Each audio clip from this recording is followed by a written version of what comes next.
Hello there and welcome to Infernal's Cantina, and today's episode will of course be going over some of the stuff to do with 504 Battle Pack and of course some more underrated Star Wars characters. Now first of all, if you do like content here, please comment, like, subscribe, and yeah, let's dive straight in. Anyways, the first topic here is of course the stuff with the 504 Battle Pack. Obviously, I've been hunting down the 504 Battle Pack recently. If you didn't see last week's episode, it was in that, where I explained where I went to shops, couldn't find them, and yeah, a little bit more about that this week. Couldn't find it in any other shops, it's still out of stock. So I ended up pre-ordering it regardless. We have no idea when it's going to come because, you know, there's so many shortages recently with the 504 Battle Pack. So it may come like October, it might even come around about December, God knows how what. But hopefully it should come very soon. And then, of course, I've also been kind of scouring the internet for a Savage Opress minifigure. Who is, my personal opinion, somewhat of an underrated character, but I'll get more on that later.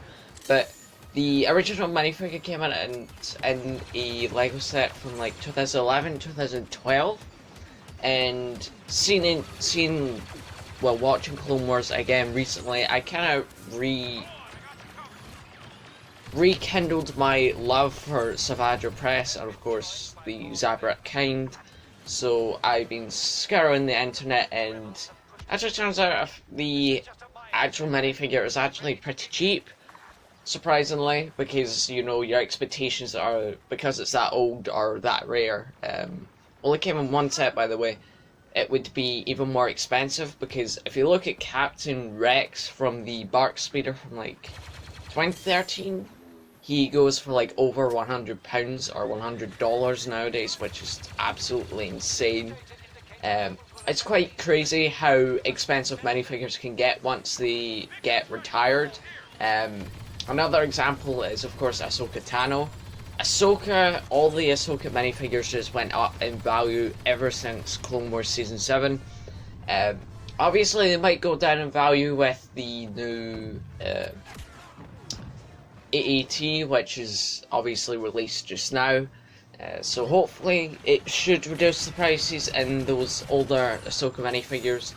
But then again, it might raise them. I'm not the type of person who knows about profiting on Lego at the moment, because personally I've never sold the Lego set. I don't think I ever will, because a Lego set is a Lego set. It's another addition to your collection.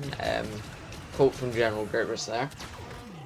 But once you get a Lego set, you expect to keep that forever, basically, unless you have multiples of the exact same set and you want to use the money to buy for another set, which, unfortunately, I've not got many duplicates of the set. I'm pretty sure I only had one set where I got like four of that set.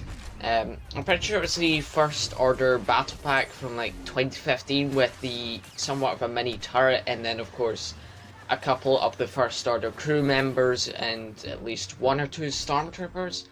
And yeah, a lot of them went on sale, I think, maybe, but my parents got it, and yeah, kind of experience of getting. I've not got much experience at army building, apart from potentially building a 41st Elite Corps army, which is basically the Kashyyyk Troopers army, because I've got quite a few from the Kashyyyk Troopers Battle Pack, as well as the AT-RT from like last year, the 20th anniversary one, and then the Clone Turbo Tank.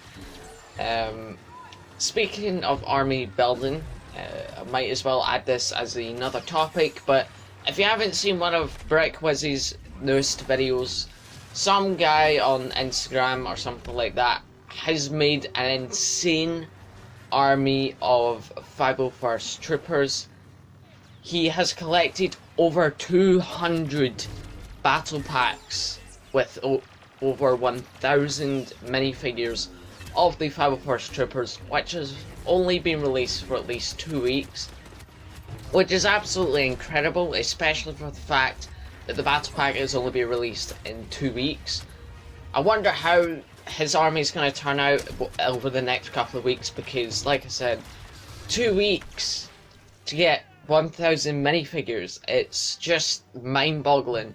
The reason or how we managed to get those minifigures is through a couple of advantages. I don't know, it's something about Hong Kong or whatever, but yeah, I might end up doing a clone army myself. I might end up doing it towards the end of the year, depending on which set I choose for Christmas. I usually get like a big massive Lego set for Christmas, so my options are of course AT-AP, the AT-AT from this year, the Razor Crest, the Slave One from 20th anniversary, and a couple of others.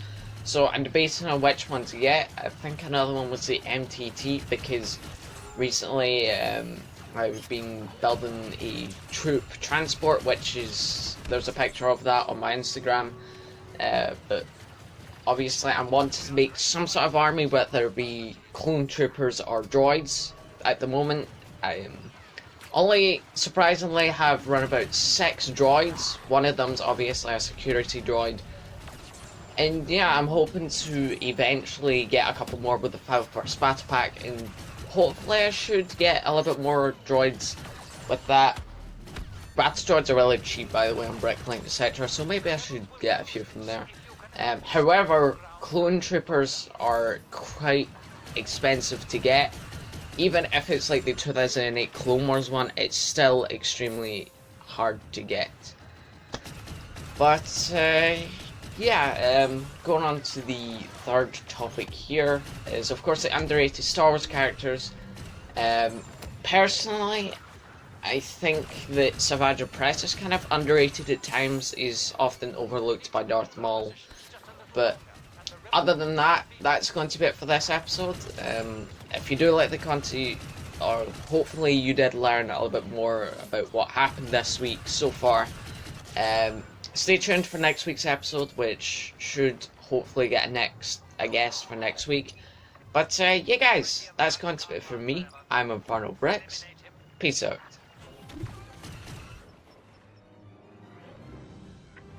We've held off the rebel attack and won the day. A fine example of Imperial strength.